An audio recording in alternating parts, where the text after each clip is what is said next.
Started with just being as simple as me wanting to put something back in the ground. It's a good use of the environment because it's not damaging the land. You know, it's a soft use. Seemed like a good marriage. Film would be treated as art here. Art and the environment seemed like a good combination, so that's how it started.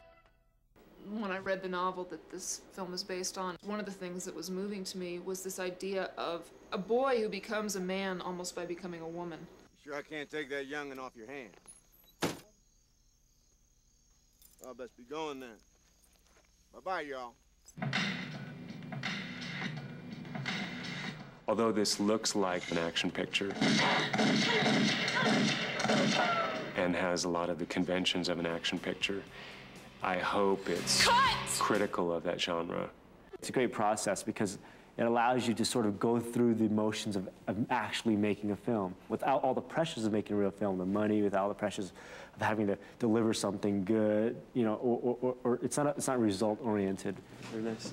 The idea of refueling or bringing new blood into something has always been attractive to me. So how to do that, I found a way by using the form of theater. You know, how theater people work. It's just bodies in a room. It's the human resource, fairly naked. And I like the idea of that. Have a rehearsal place for film. It didn't exist. There was no place where film could rehearse. So because of that, we focus on human behavior, performing, screenwriting, developing a story, developing characters. And the reason to do it here was that it just seemed right, a use of my own land and my own property to give to that cause. 3 seasons is sort of, it's 3 intertwining stories, and each story is set in a different season of Vietnam. It's the dry season, the wet season, and the growth season. I push and I move. I am the sun that has not risen. I am the moon that does not shine. I am the shooting star that goes nowhere.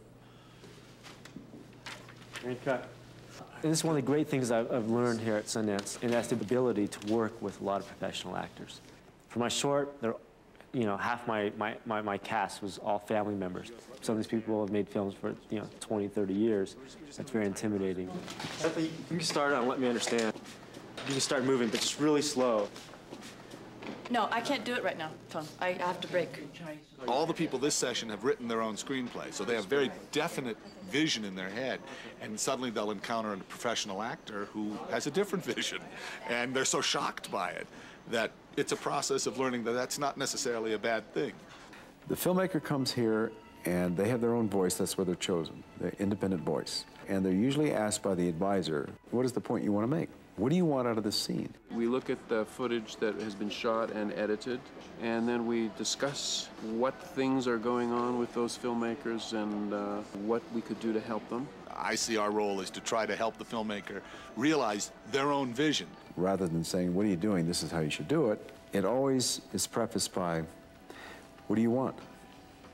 What story do you want to tell? What do you want out of this scene?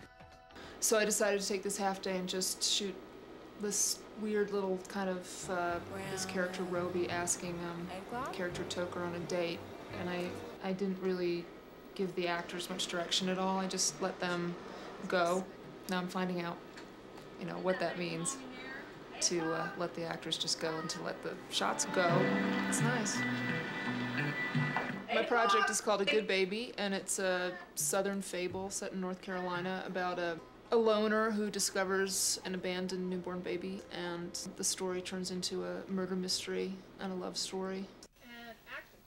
The opportunity to practice shooting your scenes is just an invaluable tool. I realized things that I had written were very impractical, if not, you know, unrealistic.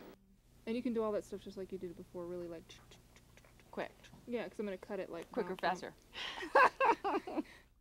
Well, you screen your scene for all the advisors, and then you go sit outside, and they're in a circle with you, and they go one by one and tell you what they thought. There is no right or wrong in filmmaking. There's successful or unsuccessful, and always the question is on whose terms. Nobody had anything good to say about this scene. They were so tough on me. Every week they get this new batch of advisors who come in with their own sets of very set ideas. I was just like writing everything down going, I suck, okay.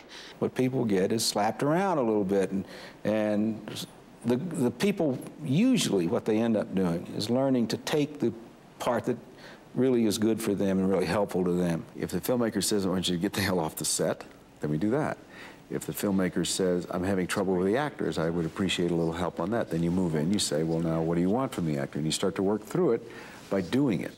And then I worked really hard on my next scene, and it went really well, and I got, like, you know, an A on my report card. I'm jealous. I'm jealous of these guys. I think, God, I wish I had this, you know. The premise of the lottery is a lottery where Social Security numbers are drawn each week, and the selected Social Security numbers, those people are forced into a battle to the death. At least I know now I don't want to die. Like, one person will be left standing in the end. She cared a lot about the world around her. What a twist. There were Catholic schools, but only hints of anything musical. And each person has their own TV crew, like a reality TV show like Cops. It has characters that aren't usually represented in movies. It has gay characters. It has a pregnant person. If it's a boy, I'm gonna name him Jeff.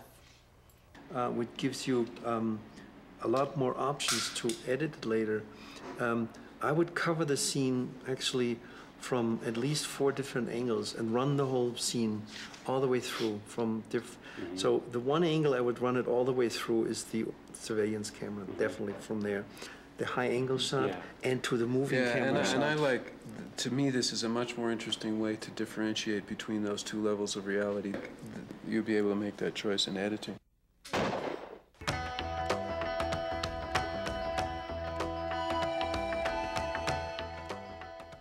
Well, I get the satisfaction of seeing a community develop for art, which is one of the reasons I started it. I get the satisfaction of seeing this environment put to a better use than smokestacks.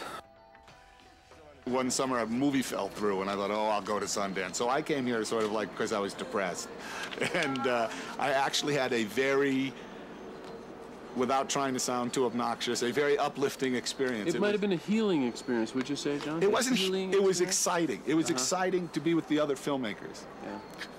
See, I shouldn't have put them behind me. Also, we're 16, 17 years old with the lab now, so we've got quite an alumni who have come through who can talk about it.